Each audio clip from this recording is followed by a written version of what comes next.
terhadap ketahanan nasional oleh Anton Permana dari Tanhana Dharma Mangrava Institute. Serangan wabah COVID-19 ternyata sangat efektif dan presisi merontokkan perekonomian dua kelompok negara di dunia, yaitu negara kelompok kapitalis pro-Amerika serta 24 negara debitur yang berhutang pada China. Dampaknya adalah negara kapitalis yang pro-Amerika akan terjadi penggerusan pertumbuhan ekonominya yang sangat signifikan. Dan untuk negara debitor pada China terancam gagal bayar dan disita seluruh aset vital negaranya. Di Indonesia, dampak COVID-19 ini juga sangat beragam dan efektif, melemahkan ketahanan nasional secara menyeluruh, seakan memberikan peluang seluas-luasnya kepada kelompok anasir tertentu melakukan agenda terselubung, yaitu agenda terselubung kelompoknya untuk membajak negara. Karena posisinya, rakyat lemah, para aktivis lemah, aparat sibuk bertempur bersama petugas kesehatan, semua sumber daya negara terkuras untuk menangani wabah COVID-19 ini. Bagi masyarakat awam, COVID-19 ini adalah musibah dan pukulan berat. Tapi, bagi kelompok Cina Komunis dan elit kekuasaan Indonesia, COVID-19 ini adalah ladang keuntungan yang berlimpah.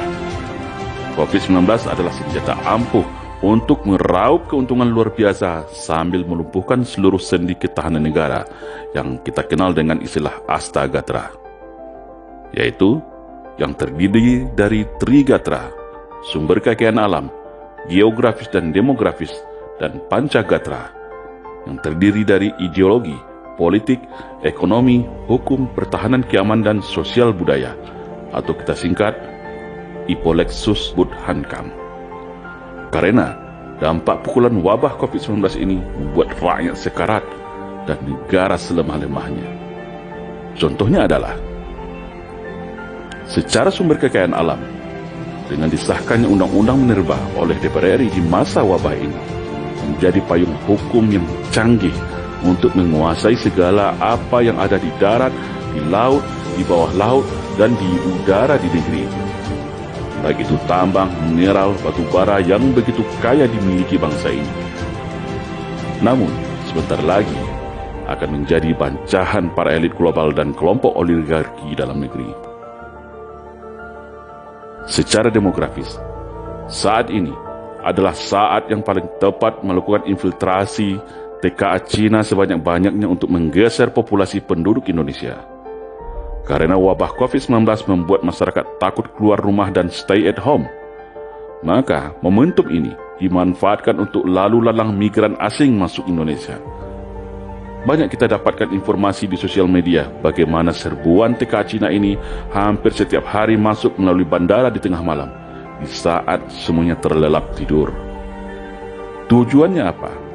Yaitu untuk ke depan membuat perimbangan komposisi suara pemilih di pemilu 2024. Bahkan ada yang mengatakan target mereka adalah 50 juta jiwa sampai tahun 2024 ini masuk ke Indonesia. Ini sudah sama dengan jumlah gabungan penduduk Pulau Sumatera dan Sulawesi loh. Secara geografis, terjadinya mobilisasi dan penguasaan daerah pinggiran Indonesia serta pelabuhan dan garis pantai strategis di pulau-pulau terbesar Indonesia mirip dengan teori bubur panas ala Mao Zedong, komunis Cina, yaitu yang kita kenal dengan istilah dari desa mengepung kota, dari daerah pinggiran mengepung pusat kota. Secara ideologis, munculnya draft rancangan undang-undang HIP, haluan ideologi Pancasila, hasil inisiasi anggota DPR RI, adalah fakta empirik bahwasanya ada gerakan sistematis dan kuat untuk menjadikan RUU HIP